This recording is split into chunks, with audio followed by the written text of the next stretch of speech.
You know how to grab, rotate, and scale in object mode, but it's a little different in edit mode.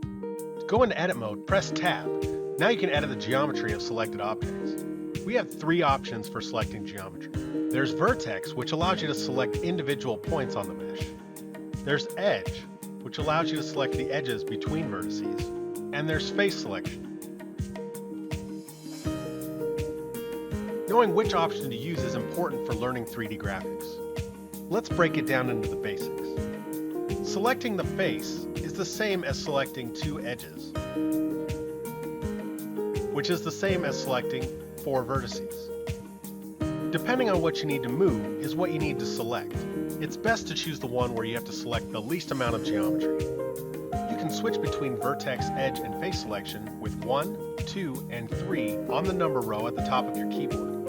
Let's get into manipulating the geometry now. To grab a vertex, edge, or face, press G for grab.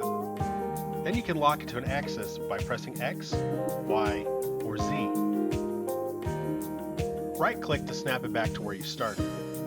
Hold Ctrl after pressing G to toggle on snap. If you want to move vertices along an existing edge, select the vertices or edges you want, and press G twice to activate Edge Slide.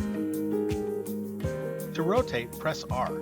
This will rotate the selected geometry parallel to where you're looking at it. You can lock it to X, Y, or Z also. Hold Ctrl to toggle snap. Type a number to rotate in exact degrees, then press Enter to finalize. Activate free rotation by pressing R twice. Scaling in edit mode gives you some interesting options. Press S to scale the selected geometry.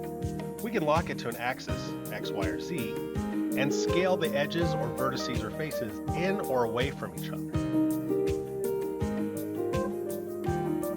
Try these out for yourself to get used to it. You're getting closer to making your own models.